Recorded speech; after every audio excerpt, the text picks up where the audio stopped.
खाद्यान्न को संजो कर रखना किसी भी देश के सुरक्षित और उज्जवल भविष्य के लिए बेहद जरूरी है और 64 साल से इस काम को केंद्रीय भंडारण निगम बखूबी निभा रहा है। अन्न उपजाओ, संभाल कर रखो, खुशहाल बनो के मूल मंत्र को अपनाकर निगम ने करोड़ों भारतीयों के भविष्य को सुरक्षित रखने का काम किया है। निगम ने agriculture produce development and warehousing act 1956 के अंतर्गत 2 मार्च 1957 से अपने सफर की शुरुआत की और बढ़ते बढ़ते आज ये एक प्रमुख भंडारण एजेंसी बन चुका है। उपलब्धियों के आधार पर निगम मिनी रत्न श्रेणी ए संगठन है, जो अपने उल्लेखनीय कार्यों के साथ साथ अपनी आय में भी निरंतर बढ़ोतरी कर रहा है और देश की अर्थव्यवस्था में अपनी महत्वपूर्ण भूमिका अदा कर रहा है। निगम वेयरहाउसिंग तथा लॉजिस्टिक क्षेत्र में सहयोगी कंपनियों एवं अन्य एजेंसियों को परामर्शी सेवाएं और कुशल प्रबंधन भी देता है।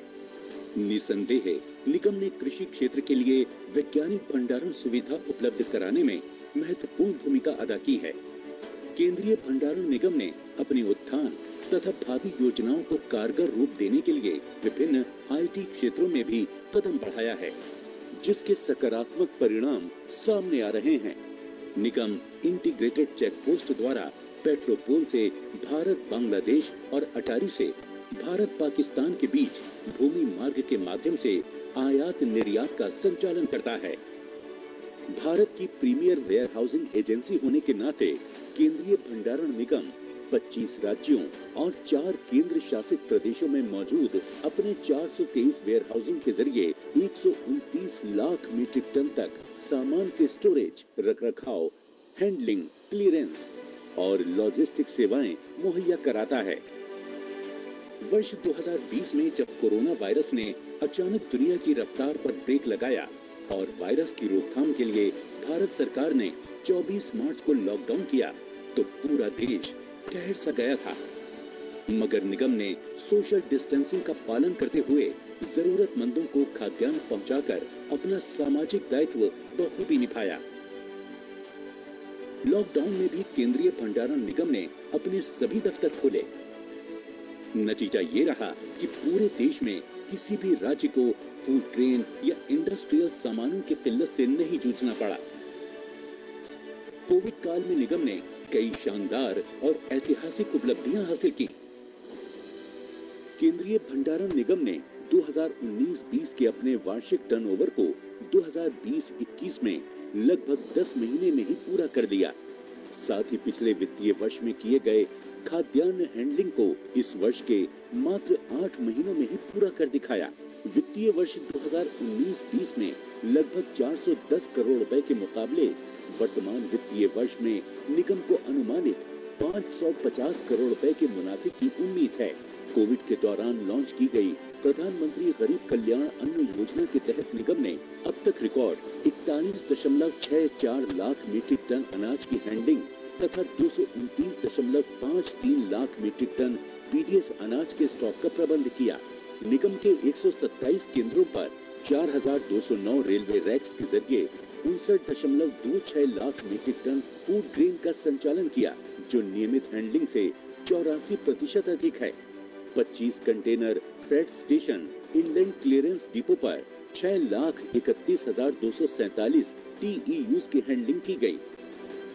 इसी दौरान निगम ने 51,000 मीट्रिक टन स्टोरेज फैसिलिटी तैयार कर दी और 1 लाख मीट्रिक टन कैपेसिटी तैयार की जा रही है। वर्चुअल हायरिंग व HR के डिजिटाइजेशन की ओर निगम ने एक बड़ा कदम उठाया। इस अभूतपूर्व संकट काल में राष्ट्रीय कर्तव्य निभाते हुए निगम और निगम के कर्मचारियों ने प्रधानमंत्री राहत कोष में 5,77 लाख रुपए का योगदान दिया। साथ ही निगम ने कोरोना काल में भी अपने शेयर होल्डर्स को डिविडेंड भी दिया। इसी दिशा में बड़ा कदम था स्टोरेज टैरिफ में बढ़ोतरी को 1 साल के लिए स्थगित करना। और इस मुश्किल कोविड समय में निगम की एक और अभूतपूर्व उपलब्धि रही कि CWC देश की पहली CPSU बनी, जिसे ISO 37001 यानी एंटी ब्राइबरी मैनेजमेंट सिस्टम का सर्टिफिकेशन प्राप्त हुआ। 25 मार्च 2020 से ही निगम ने ई ऑफिस की व्यवस्था शुरू कर पूरा काम ऑनलाइन किया तथा कर्मचारियों द्वारा वर्क फ्रॉम होम किया गया। लॉकडाउन के दौरान सभी अनुबंधित श्रमिकों को समय पर पूर्ण भुगतान किया गया। कार्मिकों तथा उनके परिवार को इलाज हेतु आर्थिक सहायता प्रदान की गई। अपने कर्मचारियों की स्वास्थ्य की प्राथमिकता को ध्यान में रखते हुए निगम ने नियमित कर्मचारियों को मास्क, फेस शील्ड तथा ऑक्सीमीटर, नेबुलाइजर और दवाओं जैसे सामान की खरीद के लिए 10,000 रुपए तक की वित्तीय सहायता भी प्रदान की। कर्मचारियों का समय समय पर कोविड तथा एंटीबॉडी टेस्ट कराया गया। इसके अलावा अपने समस्त कर्मचारियों के लिए कोविड के मुफ्त इलाज की सुविधा भी सुनिश्चित की। निगम ने लॉकडाउन के बावजूद अपने सभी वेंडर्स का समय से भुगतान किया। CWC कोविड ब्रेव वॉरियर्स ने अब तक 2,500 से ज्यादा एयरक्राफ्ट्स में डिसइंफेक्शन का काम किया है। कोविड की वजह से विदेशों में फंसे भारतीयों को भारत लाने में इन एयरक्राफ्ट्स का इस्तेमाल किया गया था। निगम के कर्मचारी रेलवे, एयरपोर्ट्स, बैंकों, एम्स, IRCTC और गेल जैसे 300 संस्थानों और 3,000 स्थानों पर कोविड के बचाव के लिए सैनिटाइजेशन की सुविधा दे रहे हैं ताकि देश वायरस से इस जंग को पूरी तरह से जीत सके। मगर केंद्रीय भंडारण निगम के कदम यही नहीं रुके हैं। वो देश के विकास में अपना महत्वपूर्ण योगदान देने के लिए कुछ अहम कदम उठाने जा रहा है। एसेट मोनेटाइजेशन के मुहिम के तहत, ड्राइव के तहत यह निर्णय लिया है कि जितना भी खुला जगह है, खाली जगह है, वहाँ पे गोडाउन बनाएंगे और इससे हमारा जो खाली लैंड पड़ा हुआ है, खाली जमीन पड़ी हुई है, वह मोनेटाइज हो पाएगा। उससे हमें इनकम मिलेगा और यह केवल देश को ही फायदा नहीं होगा, हमारे ऑर्गेनाइजेशन को भी फायदा होगा। एसेट मोनेटाइजेशन का मतलब डिसइन्वेस्टमेंट नहीं होता है। एसेट मोनेटाइजेशन का मतलब किसी ऑर्गेनाइजेशन को बेचना नहीं होता है, बल्कि एसेट मोनेटाइजेशन का मतलब है कैसे उस ऑर्गेनाइजेशन के हर एक एसेट का, चाहे वो जमीन हो, चाहे वेयर हाउस हो, चाहे उसके स्टाफ हो, उनका मैक्सिमम यूटिलाइजेशन, कमर्शियल यूटिलाइजेशन हम कैसे कर पाएं जिससे कि ऑर्गेनाइजेशन का ग्रोथ हो, और ऑर्गेनाइजेशन का ग्रोथ होगा तो देश का ग्रोथ होगा, और साथ में जो कर्मचारी इस ऑर्गेनाइजेशन में काम कर रहे हैं उनका भी ग्रोथ होगा। इस फाउंडेशन डे के दिवस पे एक प्रेजेंटेशन के माध्यम से कुछ चीजें बतलाना चाह रहा हूँ। नेक्स्ट सर, एडअप कैपिटल हमारा 68.0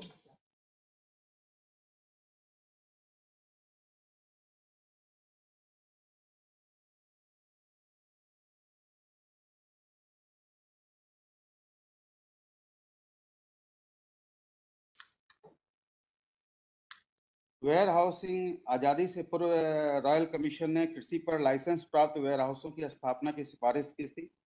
उसके बाद से 1957 ऑनवर्ड्स हमारे पास 7 वेयर हाउस थे और 7,000 मेट्रिक टन क्षमता से अपना कारोबार शुरू किया था। आज हम लगभग 423 वेयर हाउस पे हैं और 130 लाख मेट्रिक टन हमारे पास अनाज का भंडारण है। निगम आयात निर्यात कार्गो के container freight station CFS ICD में काम कर रहा है। हमारा निगम किसानों द्वारा पब्लिक वेयर हाउस सुविधाओं का लाभ उठाने और उन्हें प्रोत्साहित करने के उद्देश्य से उन्हें जमा स्टॉक के भंडारण में 30% छूट देता है। किसानों को वेयर हाउस रसीद जारी की जाती है। इस नेगोशिएबल दस्तावेज के बदले किसान लोन ले सकते हैं। साथ में किसानों को विस्तार से बताया जाता है कि उनके फसल की हानि ना हो उसके बारे में क्या काम कर सकते हैं। CWC एक mini Ratna schedule A public sector undertaking है और ये हमेशा से प्रॉफिट में रहा है। हम सरकार को, अपने शेयर होल्डर्स को लगातार डिविडेंड देते रहे हैं। स्टोरेज के अलावा हम लोग पेस्ट कंट्रोल सर्विसेज में भी योगदान दे रहे हैं और वंदे भारत के मिशन के तहत विमानों आदि में PCS की सुविधाएं प्रदान की है। ई गवर्नेंस इनिशिएटिव के तहत आज के दिन में CWC एक 100% डिजिटल ऑर्गेनाइजेशन है जिसके CEO, RO एंड सारे के सारे 423 लोकेशंस पे हम लोग डिजिटल माध्यम से जुड़े हुए हैं। CWC एक पैशन के साथ एंड कमिटमेंट के साथ काम कर रहा है और देश के में भंडारण की व्यवस्था के लिए तत्पर है। मैं निगम के स्थापना दिवस पर ग्राहक, भागीदार, CWC के प्रत्येक कर्मचारी तथा उनके परिवार के सदस्यों को हार्दिक बधाई देता हूं, धन्यवाद देता हूं। मैं अपने सभी सहयोगियों एवं उनके परिवारजनों को भी हार्दिक शुभकामनाएं एवं बधाई देता हूं। उनके उज्जवल भविष्य की सदैव कामना करता हूं। जय Hind.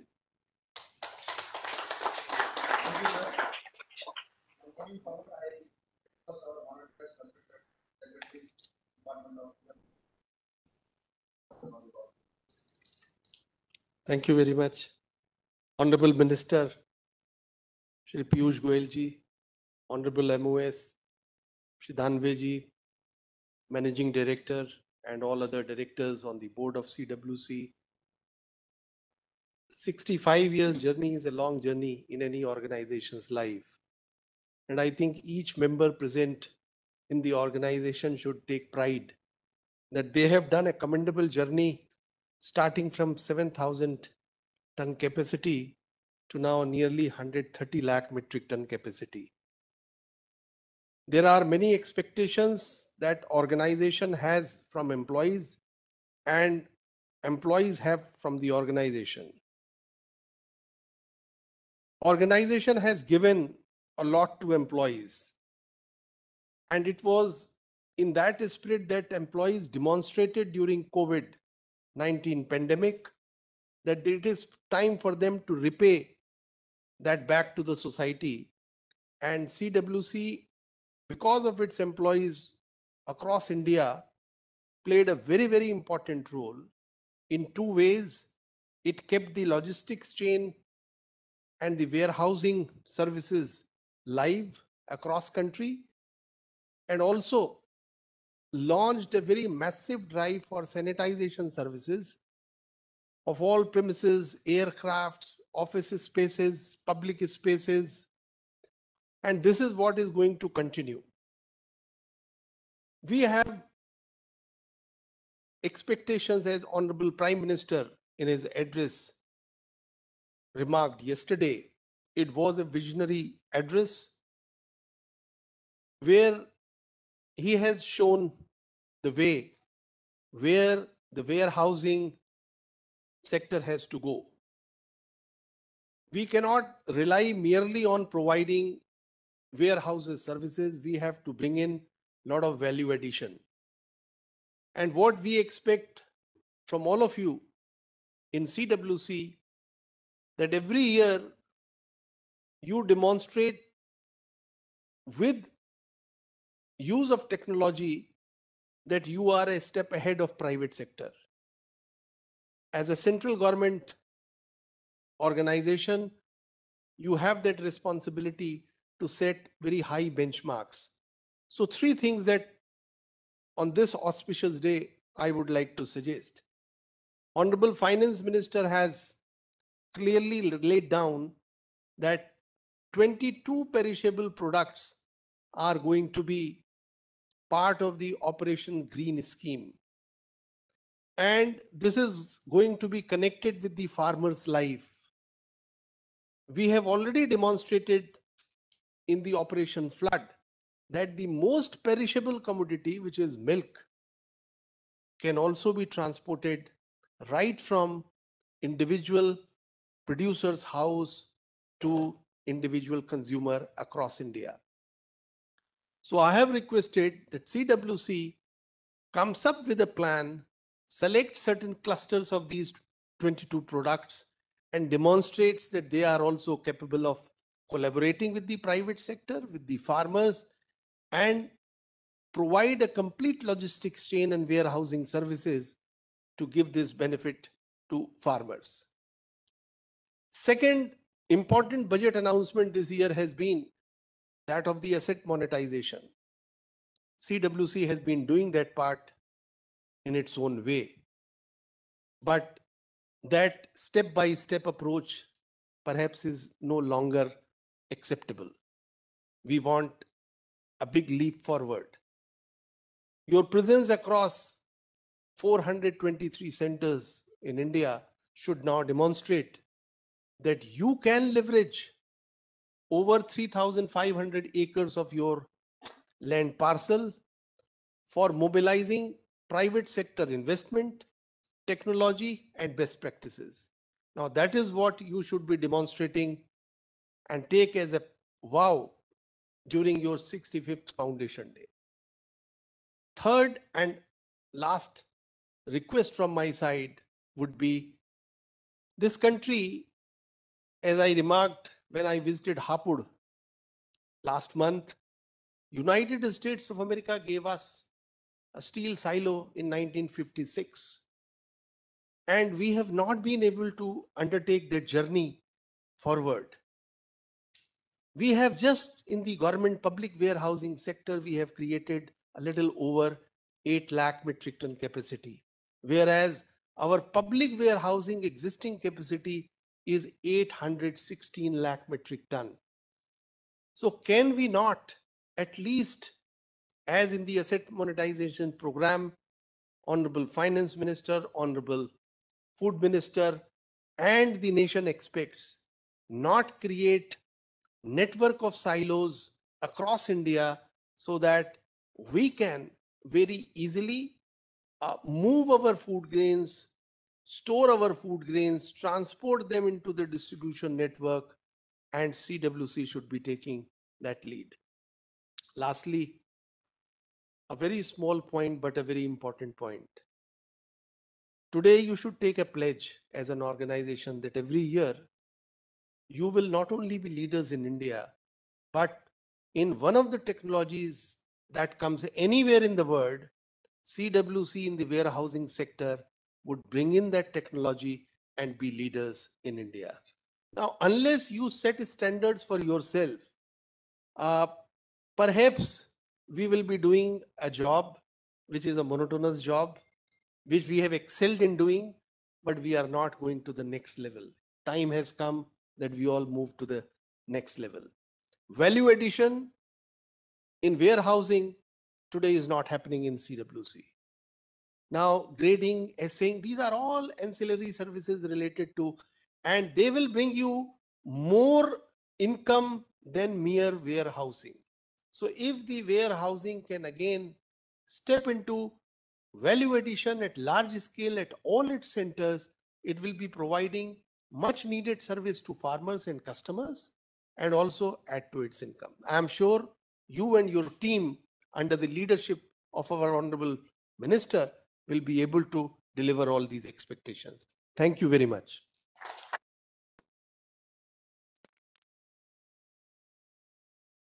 Minister of State, Consumer Affairs, Food and Public Distribution, Shri Rao Saheb Danve ji, Secretary Shri Sudhanshu Pandey ji, MD Central Warehousing Corporation Shri A.K. Srivastav ji,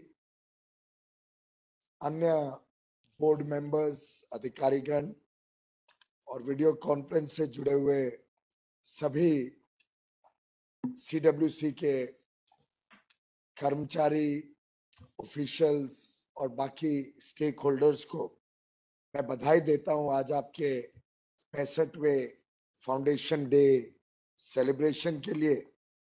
और कई सारी योजनाओं को आज आपने शुरुआत की, कई सारी योजनाओं की भूमि पूजा की, उसके लिए भी आप सभी का तहे दिल से बधाई भी और एक देश के नागरिक के नाते आपका धन्यवाद भी करता हूं। जिस प्रकार से वेयरहाउसिंग इंफ्रास्ट्रक्चर की जरूरत देश में बढ़ते जा रही है, उसके मद्देनजर रखते हुए आप तेज गति से खासतौर पे किसानों की सुविधा के लिए वेयरहाउसिंग इंफ्रास्ट्रक्चर बढ़ाएं, इसका देश को भी बहुत लाभ होगा। और मैं समझता हूं जो सरकार की किसानों के प्रति संवेदना है, किसानों के प्रति आमदनी दुगनी करने की प्रतिबद्धता है, उसमें भी एक बहुत अहम भूमिका निभाएगी।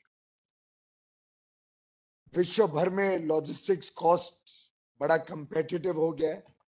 आजकल अलग अलग स्टडीज की जाती हैं देखने के लिए कि कौन से देश में लॉजिस्टिक्स कॉस्ट कम है, और बड़ी बड़ी कंपनियां अपने सप्लाई चेन में उन देशों के साथ काम करती हैं जिनका लॉजिस्टिक्स कॉस्ट नियंत्रण में, और साधारणतः 7-8% लॉजिस्टिक्स कॉस्ट हो तो देश की व्यवस्था को ठीक माना जाता है। भारत की लॉजिस्टिक्स कॉस्ट के जो अलग अलग अनुमान आज देश के समक्ष आते हैं और विश्व स्तरीय जो स्टडीज भी हुई हैं उसके हिसाब से हमारे लॉजिस्टिक्स कॉस्ट को 13 से 14% सामान के कुल आय में से लॉजिस्टिक्स अकेले में इतना बड़ा खर्चा होने के कारण एक प्रकार से भारत कंपेटिटिव नहीं रहता है और कई और देश हमसे आगे बढ़ जाते हैं, कई और देश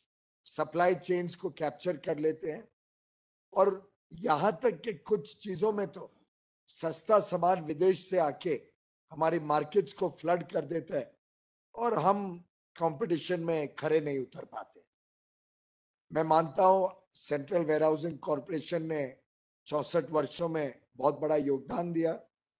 सरकारी उपक्रम था, सरकारी उपक्रम के अपने लाभ होते हैं, उस लाभ का भी हमें फायदा मिला और एक प्रकार से आज हम एक स्थिति में खड़े हैं जहां 1800-1900 करोड़ का शायद टर्नओवर कर लेंगे, रीजनेबल डिविडेंड दे देंगे और कुछ समाधान भी पाएंगे कि हमने देश की अर्थव्यवस्था के लिए योगदान दिया और आगे के लिए भी प्लान बनाया कि कैसे हम इस योगदान को बढ़ा सकते हैं।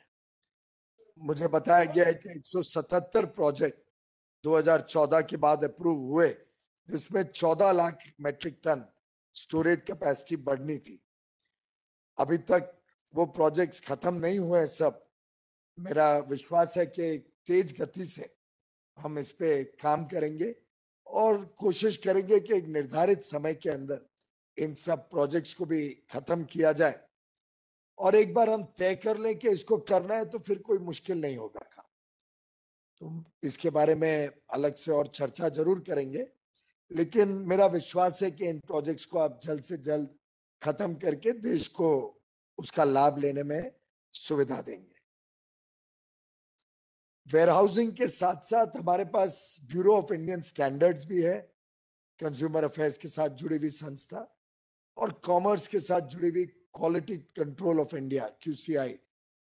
दोनों संस्थाओं को मुझे लगता है CWC ने साथ में जोड़ के एक कोशिश ये करनी चाहिए कि मेजरिंग और टेस्टिंग की फैसिलिटीज भी हम वेयरहाउसेस के साथ कैसे विश्व स्तरीय बना सकें, और जो भी हमारे पास वेयरहाउसिंग के लिए आते हैं उनको हम एक होलिस्टिक फैसिलिटी देने का काम करें। तो मेरा मानना है कि हमारे वेयरहाउसेस की डिमांड्स भी बढ़ेगी, हमारे काम के लाभ उद्योग को या किसानों को मिलेंगे और उनका ओवरऑल खर्चा कम करने में, आखिर सामान एक जगह स्टोर होता है, दूसरी जगह टेस्टिंग के लिए जाता है, या स्टोरेज सिस्टम किस प्रकार का हम बनाते हैं जिसमें वेस्टेज मिनिमाइज कर सकें, इन सब पहलुओं के ऊपर मुझे लगता है हमने एक कम समय में, एक निर्धारित कम समय में पूरा होलिस्टिक ओवरव्यू करके सेंट्रल वेयरहाउसिंग कॉर्पोरेशन को कुछ एक 5 या 10 वर्ष का मिशन बनाना पड़ेगा और आगे हम कहां जाके हमारी संस्था को वास्तव में एक बहुत बड़ा योगदान दे सके, लॉजिस्टिक्स कॉस्ट भी कम करने में, किसानों को लाभ पहुंचाने में और देश की अर्थव्यवस्था को और गति देने में। इसके बारे में एक हम सब ने मिलके पूरा विजन बनाना चाहिए और उस विजन के आधार पर आगे का काम प्लान करना चाहिए, सुनिश्चित करना चाहिए।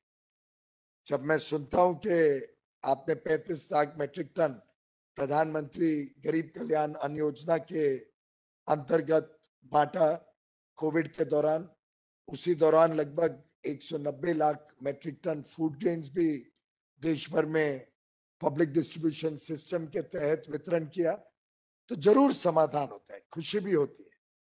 और इसके लिए मैं समझता हूं देश आपके काम की सराहना भी बहुत करता है, खासतौर पे क्योंकि इतनी बड़ी महामारी के समय भी प्रधानमंत्री नरेंद्र मोदी जी के दिखाए हुए मार्गदर्शन पे, रास्ते पे, उनके कुशल नेतृत्व में इस देश में किधर भी शॉर्टेज नहीं हुई कोई इसेंशियल आइटम की, ना अनाज की, ना कोयले की, ना खाद की। और इस सब में मैं समझता हूं सभी पब्लिक सेक्टर, प्राइवेट सेक्टर, सभी लोगों ने जो मिलके एक विश्व को दिखाया कि कैसे मुसीबत के समय भारत एक हो जाता है, एक साथ मिलके मुसीबत का सामना करता है। और कठिनाई को भी अवसर में बदलने का जो हमने इस कोविड के दौरान सीख माननीय प्रधानमंत्री जी से ली, मैं समझता हूं उसका एक जीता जागता उदाहरण सीडब्ल्यूसी का भी परफॉर्मेंस है। और ये वर्ष तो शायद आप रिकॉर्ड टर्नओवर भी करेंगे, आपकी प्रॉफिटेबिलिटी भी शायद रिकॉर्ड होगी, जो मजबूती से इस देश की, इस देश के किसानों की, इस देश के एमएसएमई सेक्टर की, छोटे बड़े उद्योग की हम सेवा करने के लिए अपने आप को संकल्पित करें, तैयार करें कि वेयर हाउसेस कैसे आगे चल के मॉडर्नाइज हो, कैसे वेयर हाउस सिस्टम देश भर में अंतरराष्ट्रीय स्तर का अवेलेबल हो जब कोई भारत की तरफ देखे। और मेरा विश्वास है कि आपके 64 वर्षों में इतना तो अनुभव हमारी संस्था को आ गया है कि हम कोई भी चुनौती का सामना कर सकते हैं। मेरा विश्वास है कि आप सबके पास कलेक्टिव विजडम जो इतनी बड़ी संस्था का आज तैयार हुआ है, उसको पूरे विजडम को अगर हम झोंक दें आगे का रास्ता बनाने में, तो कल्पना के बाहर परिणाम पाए जा सकते हैं। और आप सबकी क्षमता देखते हुए मैं समझता हूं कि अगर ये कहा जाए कि आगे चल के आपके वेयर हाउसेस हमारे किसानों के लिए एक सेफ हाउस का काम करेंगे, कि उनको अपने प्रोडक्ट्स के लिए सेफ्टी नेट का काम करेंगे, कि उनको समय पे स्टोरेज मिल जाए, कम कीमतों पे स्टोरेज मिल जाए, अच्छे दामों पे बेचने के लिए वो अपना सामान रख सके, आपकी वेयर हाउस रिसीट के सामने उनको पर्याप्त धनराशि बैंकों से मिल जाए जिससे उनको जल्दबाजी में सस्ते में अपना सामान ना बेचना पड़े, और साथ ही साथ कोई स्टॉकिंग करके प्राइस मैनिपुलेशन ना हो। इन सब चीजों को मद्देनजर रखते हुए एक होलिस्टिक सॉल्यूशन बनाने का काम सीडब्ल्यूसी करेगी, ऐसा मेरा विश्वास है। आज की जो आपकी कैपेसिटी है 130 लाख मैट्रिक टन, इस पे भी पुनः विचार करना चाहिए। तो 64 या 65वें फाउंडेशन डे पे 130 लाख मैट्रिक टन की कैपेसिटी है, तो 70वें फाउंडेशन डे पे आपकी क्या रहेगी? क्या वो जैसा सेक्रेटरी साहब ने कहा एक्सपोनेंशियल ग्रोथ होगा, या 70 का 140 कर दोगे, यही आपकी विजन रहेगी? इस पे भी मुझे लगता है आपके पूरे बोर्ड ने और मिनिस्ट्री ने थोड़ा विचार करना चाहिए, किस प्रकार का देश को जरूरतें हैं, और उस जरूरत को पूरी करने में खासतौर पे निजी क्षेत्र को भी साथ में जोड़ के, मैं आपका सीएमडी साहब का या एमडी साहब का अभी कमेंट सुन रहा था मोनेटाइजेशन के बारे में, आपने अच्छा बड़े सरल शब्दों में समझाया कि कोई देश की पूंजी या देश की व्यवस्थाओं को बेचने का कार्यक्रम नहीं है, ये निजी क्षेत्र और सरकारी क्षेत्र मिलके कैसे एफिशिएंसी सुधारें, कैसे आउटपुट को और अच्छा करें, कैसे एक दूसरे से सीखें, क्या चीजें उनके पास ज्यादा अच्छी है उसका लाभ लें, क्या व्यवस्थाएं हमारे पास उपलब्ध है उसको और ज्यादा अधिक इस्तेमाल करने के रास्ते ढूंढने। तो मैं समझता हूं कि मिल के प्राइवेट सेक्टर के साथ उनकी एफिशिएंसी के मापदंड क्या है, ट्रांसपेरेंसी के मापदंड क्या है, विश्व में वेयरहाउसिंग कैसे हो रहा है, कहाँ आगे पहुंचा है आज, उसके उसमें से कुछ लेसन्स सीखने की कोशिश करें, मिलजुल के मेरा विश्वास है कि सीडब्ल्यूसी अगर फोकस करके देश की जरूरतों के लिए अपने आप को तैयार करता है तो आगे चल के और 4 गुना तरक्की सीडब्ल्यूसी की होगी। अच्छा नेतृत्व देने का काम हम सबका है एज ए टीम। मुझे विश्वास है आप सबका सहयोग मिलेगा इस संस्था को और तेज गति से भारत की अर्थव्यवस्था का एक बड़ा अमूल्य अंग बनाने में, और हम सब मिलके सीडब्ल्यूसी को मेक इन इंडिया कार्यक्रम भी, किसानों की आमदनी को बढ़ाने के कार्यक्रम को भी, और देश की आर्थिक व्यवस्थाओं को बहुत तेज गति देने के लिए और देश की प्रगति तेज गति से हो, उस कार्यक्रम को आगे बढ़ाने में आप सब लोग मिलके काम करेंगे और आगे आने वाले दिनों में ये संस्था एक विश्व स्तरीय संस्था बने। आगे आने वाले दिनों में शायद सेंट्रल वेयर हाउसिंग कॉर्पोरेशन का काम भारत के बाउंड्रीज से भी बाहर जाके दूसरे देशों में भी सेवा कर सके। जो चीजें हम सीख के अपने आप को और अच्छा और बड़ा बनाएंगे, क्या हम वो चीजें हमसे कम डेवलप कंट्रीज में भी जाके और अच्छी तरीके से उनको सुविधा देने में, उनको सिखाने में, उनको सहायता देने में भी हम योगदान दे सके। तो let's not limit our vision by any constraint whatsoever. एक कोरा कागज लिया जाए और एक कोरे कागज के ऊपर जीरो बेस्ड थिंकिंग करके अपनी ऑर्गेनाइजेशन को रीइन्वेंट करें, अपने काम करने के ढंग को रीइमेजिन करें, अपना जो काम करने के तौर तरीके हैं इसको री एग्जामिन करें। सोचे कि देश की व्यवस्थाएं, देश की आवश्यकताओं के लिए कुछ नई इनोवेशंस को कैसे इस्तेमाल किया जाए, और हर पुराने काम को रीडिजाइन करने की आवश्यकता है। मैं समझता हूं कि हमने समाधान नहीं लेना चाहिए कि जो हम कर रहे हैं वही सबसे अच्छा तरीका है, और मुझे विश्वास है कि आप सब एक नए भविष्य की तरफ सीडब्ल्यूसी को लेके जाने में, देश को और आगे, एक देश के अगली पीढ़ी को एक उज्जवल भविष्य देने में आप सब मिलके एक बहुत अच्छा भविष्य सीडब्ल्यूसी का भी क्राफ्ट करेंगे। आप सबको पुनः एक बार बहुत बहुत बधाई आज के शुभ अवसर पे, और शुभकामनाएं आगे के दिनों के लिए। बहुत बहुत धन्यवाद।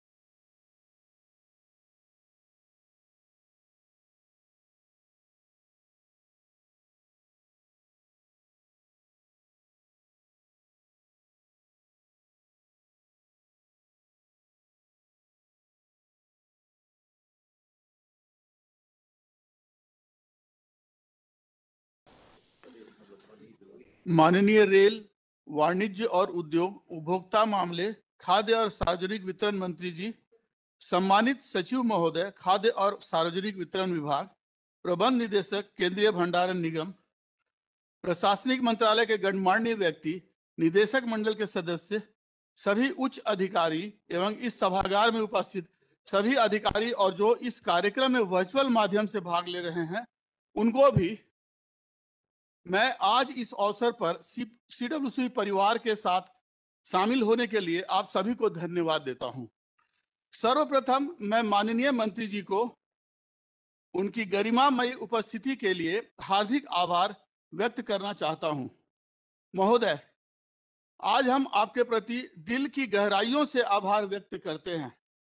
महोदय, आज आपकी उपस्थिति हम सबके लिए हर्ष एवं उल्लास का विषय है। मैं उपभोक्ता मामले, खाद्य और सार्वजनिक वितरण राज्य मंत्री जी का भी इस कार्यक्रम में वर्चुअल माध्यम से शामिल होने के लिए धन्यवाद करता हूं। महोदय, अपने व्यस्त कार्यक्रम के बीच आपने अपना बहुमूल्य समय निकालकर इस महत्वपूर्ण अवसर पर शामिल होने का कष्ट किया है। मैं खाद्य और सार्वजनिक वितरण विभाग के सचिव महोदय का भी आभारी हूं। महोदय, आपका सहयोग और मार्गदर्शन हर क्षेत्र में हमेशा हमारे लिए अत्यंत महत्वपूर्ण रहा है, जिससे हमें आपसे निरंतर प्रेरणा मिलती रही है। सर, मैं इस आयोजन को प्रभावी ढंग से आयोजित करने के लिए हमारे प्रबंध निदेशक महोदय के प्रति गहरी कृतज्ञता व्यक्त करता हूं। अंत में मैं केंद्रीय भंडारण निगम के 65वें स्थापना दिवस के शुभ अवसर पर निदेशक मंडल के सदस्यों, सभी प्रशासनिक अधिकारियों के साथ साथ प्रशासनिक मंत्रालय के सभी गणमान्य व्यक्तियों को धन्यवाद देना चाहता हूं। धन्यवाद महोदय, धन्यवाद।